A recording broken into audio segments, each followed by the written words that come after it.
Bonjour Maxime, toi, enfant de Bron, a priori rien ne te prédestinait à la politique. Est-ce que tu peux nous expliquer qu'est-ce qui t'a engagé en politique? Bon, mon engagement, il vient d'abord de mon enfance. Je viens pas du tout d'un milieu ou d'une famille politisée. Je viens d'un milieu modeste. Et très vite, je me suis rendu compte que j'avais une responsabilité peut-être supplémentaire que mes camarades et que mes copains. J'avais une grande curiosité, j'avais envie aussi de changer les représentations qu'on se faisait de nous-mêmes dans la société. On sentait bien qu'on était dévalorisé, qu'on était isolé. Et j'avais envie de réparer ça. J'avais envie aussi peut-être aussi de vivre une vie plus ouverte, finalement de ne pas m'ennuyer. Et j'ai trouvé dans l'engagement une raison à la fois d'être et aussi une raison d'agir, parce que à quoi bon sortir de son quartier si c'est aussi ce qu'on est, et à quoi bon dans le même temps se battre pour soi-même, alors qu'en fait autour de nous, ça ne va pas changer pour nos amis, pour nos camarades, pour notre famille, pour les nôtres. Donc dès le début, j'ai voulu m'engager pour les miens, et puis petit à petit, par la lecture, par la culture, par les rencontres avec des gens de tous les âges, parce que j'ai toujours été très ouvert, je me suis rendu compte qu'en fait, l'engagement politique indépendant était aussi une manière de grandir, de se trouver, de creuser qui on était, quelles étaient nos convictions et quel était finalement notre rapport au monde et à la vie. Et ça m'a permis, même si je suis très jeune, je viens d'avoir 27 ans, de pouvoir, depuis déjà plus de 15 ans, m'engager dans une action durable.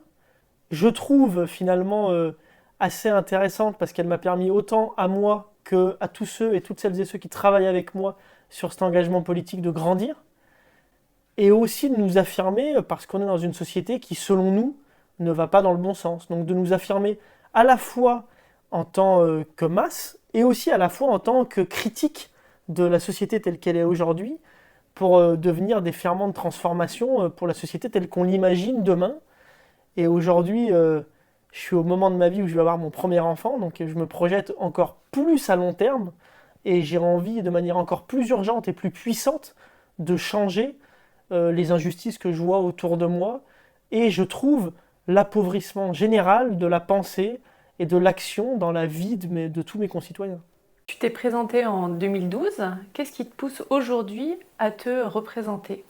Bah déjà, il faut dire qu'après mon expérience aux élections législatives en 2008, quand j'avais 18 ans dans ma ville de Bron, avec une liste très jeune d'ailleurs, et c'est mon meilleur souvenir en fait en politique, c'est là où j'ai retiré le plus de joie et de bonheur dans cet engagement, parce qu'on avait 23 ans de moyenne d'âge, on venait de tous les quartiers populaires de Bron, et on a réussi, au-delà du fait de faire un score honorable, à changer les représentations qu'on se faisait dans notre ville, à la fois des jeunes, qui devenait un public finalement politisé, intéressé par les intérêts de sa ville et à long terme, et aussi l'image qu'on se faisait de notre ville, qui est une ville de banlieue, qui est une ville populaire, qui était en pleine gentrification, et on a réussi quand même à poser cette question-là. Et donc à faire se questionner les citoyens sur ce qu'ils projetaient de leur ville et les grands choix qui se proposaient à eux. Et puis en 2012, après avoir fait passer une loi pour l'éligibilité à 18 ans et avoir créé l'association des jeunes de France, qui, entre jeunes d'ailleurs, permet de s'entraider et finalement de faire un peu la courte échelle pour pouvoir aider les jeunes qui ont des projets à les réaliser et à leur tour d'aider d'autres jeunes, j'ai trouvé que le lien entre les générations était en train de s'effondrer, que tout le contrat social d'ailleurs était questionné dans notre pays, et j'ai voulu mener une campagne présidentielle qui n'était pas du tout une campagne de témoignage, qui était une campagne d'action politique, en apportant 89 propositions très claires qui visaient justement à une nouvelle forme d'égalité, de contrat social, et en même temps à l'émancipation des talents, des capacités, des envies de notre jeunesse. Je trouve que ça a été un échec pour deux raisons. La première, c'est que j'ai pas pu collecter les 500 parrainages. Pendant un an et demi, grâce à une équipe formidable, c'était porte ouverte. Tout le monde pouvait venir dans cette équipe de campagne. On était assez jeunes, mais il y avait un mélange des générations. J'ai pu recueillir 358 parrainages d'élus, mais il en faut 500. Et à ce moment-là, j'ai fait une erreur que je regrette amèrement, c'est que j'ai lancé un appel à tous les candidats pour qu'ils puissent reprendre deux propositions phares de mon programme qui faisaient consensus autour de nous, en tout cas. La première, c'était une réforme du permis de conduire qui permettait de passer le code pour tous dans le lycée, gratuitement, les lycées de secteur, d'avoir un délai maximal garanti et un prix commun à tous pour repasser le permis et de pouvoir le passer gratuitement de manière collective pour tous les jeunes en service civique.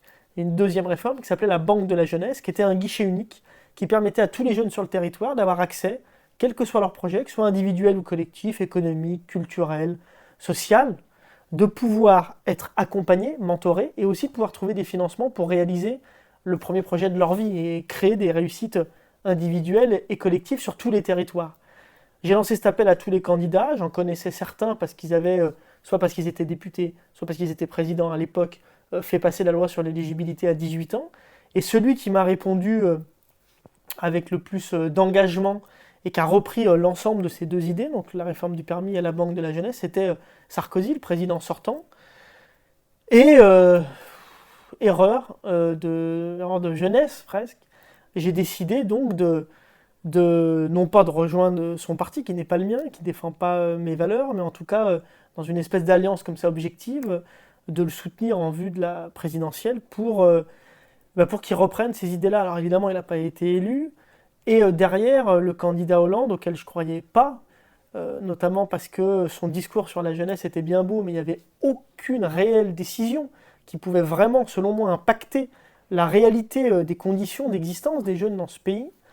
Donc j'étais assez inquiet et pessimiste, et puis j'ai terminé à ce moment-là aussi mes études, je suis encore étudiant, et j'ai monté ma petite entreprise pour vivre et survivre en totale indépendance. C'est aussi une des conditions d'un engagement malheureusement aujourd'hui politique non professionnel, citoyen. Et beaucoup de choses ont évidemment changé dans mon regard sur la vie, sur les choses, sur le travail.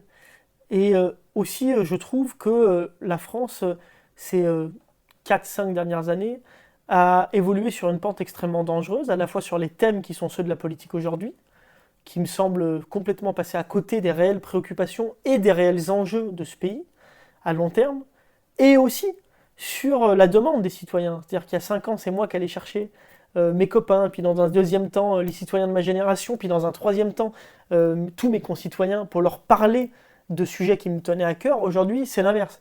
C'est des Françaises et des Français de tous les âges, de tous les milieux, de tous les territoires, qui viennent me chercher, parce qu'ils m'avaient connu à l'époque, pour m'exprimer à la fois leur désarroi face à une situation que tout le monde juge comme inéluctable, alors qu'en fait, il n'y a rien d'inéluctable dans ce pays, et à côté de ça, leur espoir de faire différemment, d'être différent, et aussi de refaire la différence pour notre pays, de changer la France concrètement, sans attendre d'aucun homme politique, sans attendre des partis.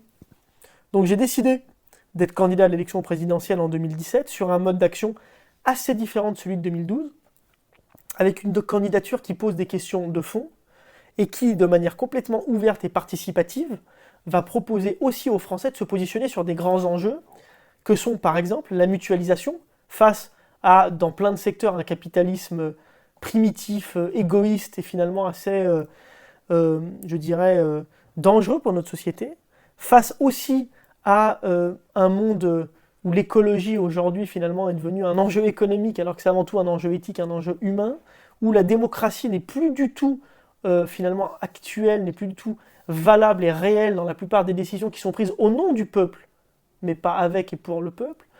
Et je trouve qu'aujourd'hui, une candidature citoyenne, au-delà d'avoir tout son sens à l'élection présidentielle, est absolument indispensable si on ne veut pas que le modèle politique et institutionnel, qui est censé protéger d'ailleurs les plus faibles, s'écroule complètement. Parce que, comme les 3/4 des Français, je n'ai envie de voter ni pour Hollande, ni pour Le Pen, ni pour Sarkozy, ni pour aucun des candidats des partis politiques. Donc j'espère une candidature citoyenne. Ne la voyant pas arriver, j'ai décidé d'apporter ma petite expérience et surtout mes grandes convictions à ce combat politique de 2017. Dans ces conditions-là, tu te dis de quel parti ? Moi, je ne me revendique pas d'un parti politique. Ma conviction, elle est clairement humaniste.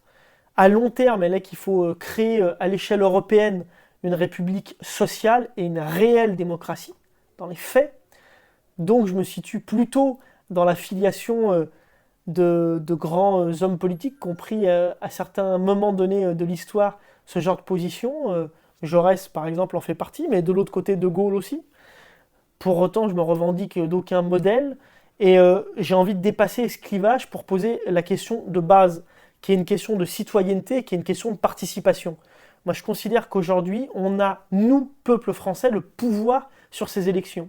Si on veut prendre le pouvoir démocratiquement et créer une république sociale et solidaire, on en a tout à fait la possibilité. Et pour ça, on n'a pas à se poser la question du clivage droite-gauche, ni à mentir pour le fausser, comme le font certaines personnes comme Macron. On a juste à se poser la bonne question, c'est-à-dire, est-ce que j'ai envie de participer à la société, de participer à la politique, et de créer le changement que je désire dans la société, ou est-ce que de manière passive, je considère que voter tous les 5 ans et déléguer mon pouvoir à des personnes qui ne prennent pas du tout en considération mes idées, mes convictions, mon éthique, c'est suffisant.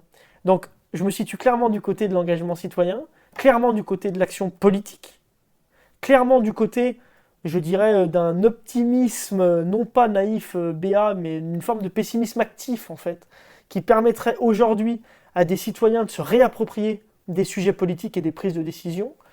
Et je considère que pour moi, en tout cas, c'est ma définition de la politique. Et d'une certaine manière, je reprendrai la définition de Deleuze, qui est de dire être de droite, c'est considérer qu'on va se changer soit changer ensuite la société et changer le monde. Et être de gauche, c'est considérer qu'il faut changer le monde pour changer les sociétés et changer les individus. Dans cette définition-là, je me considère de gauche. J'ai envie de changer le monde, mais aussi de changer la société et les individus. Et je crois fermement que ma conviction est celle finalement d'un citoyen. Évidemment, j'ai eu la chance, malgré mon jeune âge, de voir beaucoup de choses, d'aller à la rencontre de plein de gens, donc de découvrir et de me faire une sensibilité particulière. Et c'est celle-ci que j'essaye de porter au présidentiel. Mais je suis avant tout l'instrument, l'outil d'une masse critique de citoyens que j'espère à la fois fédérer, mais surtout servir le plus longtemps possible, jusqu'au moment où nous allons enfin devenir une majorité politique et changer dans les faits la société dans laquelle on vit. Pour cette présidentielle, tu t'es lancé sur laprimaire.org. Quel est l'intérêt de passer par la primaire ? Moi, je pense que la primaire en soi est complètement contraire d'ailleurs au système démocratique. Le premier tour de la présidentielle devrait être une primaire en réalité. Le problème, c'est qu'aujourd'hui, par le financement public des partis politiques et par l'hyper-présidentialisation d'un système qui se nourrit de lui-même d'ailleurs, aujourd'hui, l'élection présidentielle est incontournable. Si on veut porter dans le débat public une vision différente de la société et de l'action politique. Donc c'est la bonne élection, la présidentielle. Pourquoi la primaire.org ? Parce que tout simplement, c'est un outil qui reste avant toute chose un outil, il faut le prendre pour ce qu'il est et aussi évidemment juger de ses défauts, mais la primaire.org pour moi est la meilleure manière de fédérer des citoyens, parfois ont des convergences, parfois évidemment ont une diversité d'opinions, mais en tout cas tous ont envie d'apporter une candidature alternative à la prochaine présidentielle. Si nous fédérons nos moyens au sein de cette fameuse masse critique, nous pourrons porter cette candidature et on a une responsabilité. Moi, je ne m'imagine pas la prochaine élection présidentielle sans un seul candidat citoyen alternatif. Si nous n'avons que les candidats que nous connaissons actuellement, on court à la catastrophe dans les années qui viennent. Donc, je pense, pour à la fois sauver, on utilise les grands mots, la démocratie et en même temps pour changer la politique, que la France a un rôle, doit avoir en tout cas un rôle moteur en Europe dans ce jeu de cette révolution politique en fait, qui même si en effet on ne la veut pas violente, comporte sa part de radicalité. Et je pense que la primaire.org doit être un outil au service du rassemblement de forces alternatives pour pouvoir avoir assez de poids politique pour fédérer des citoyens, des élus, et aussi une diversité d'opinions et une qualité de débat pour s'imposer comme le candidat majeur des citoyens pour pouvoir changer la donne et bousculer cette élection présidentielle. Et je crois que la primaire.org est aussi un outil qui va permettre aux citoyens de se poser des questions. Et c'est tout l'intérêt, c'est pour ça que je diffuse mon programme via Medium sur la primaire.org. C'est pour faciliter le débat, faciliter les échanges et aussi ouvrir ma campagne et mon mouvement qui s'appelle Masse Critique à toutes les citoyennes et à tous les citoyens qui ont envie de faire bouger les lignes, de changer la vie et aussi évidemment de s'engager dans la vie politique de manière complètement disruptive. Merci beaucoup Maxime pour ces éléments. Merci à toi.